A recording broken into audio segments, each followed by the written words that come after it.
You say, though, that you have spelt out that money should come from welfare, but when you look at it, the respected Institute for Fiscal Studies says that those claims are on shaky foundations.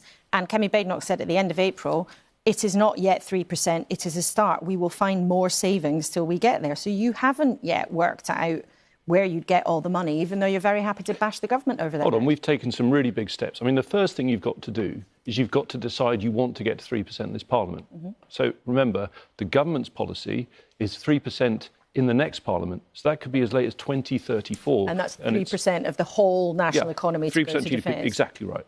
We're saying 3% in this Parliament. And to be fair, the House of Commons Select Committee, which is cross-party, have said 3% in this Parliament. And we've then, and you're right, you've then got to say where it's going to come from. We've started that work. We've made some very significant savings.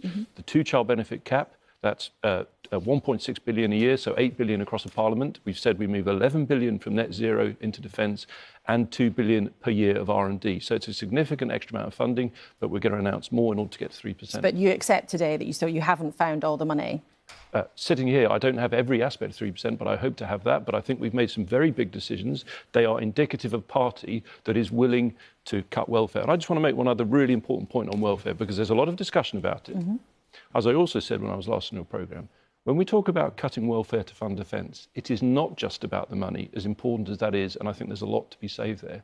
It's about making a resilient nation, a nation where thousands and thousands of young people are going on to benefits because they have anxiety and so on. That is not a country that's getting stronger, it's getting weaker.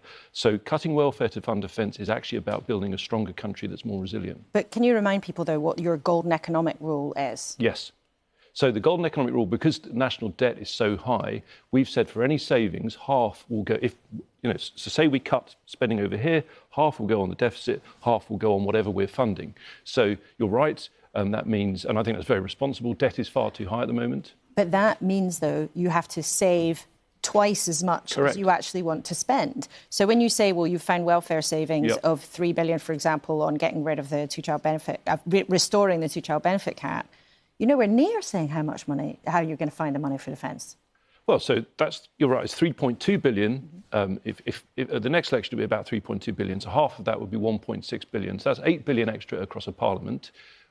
We've also said 2 billion a year from R&D, which is for our sovereign defence fund. We want to buy drones at scale for the British Armed Forces. The point is, if you stick with your golden economic rule, which you've explained, where Kemi Badenoch thinks for every pound that you save, half of it should go on getting the debt down. Correct.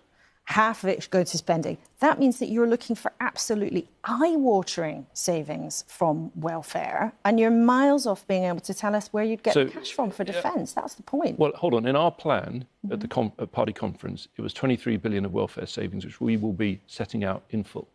The key thing is, it looks eye-watering because, frankly, there's been such little effort to make those savings. I think we can make those sort of savings. And by the way, if we don't do that, our deficit will continue to spiral, our national debt will continue to grow. And that's dangerous for the country because I think we're spending at the moment something like 111 billion on debt interest. That's almost double the defence budget. And that's, so we've got to get that down. Thing.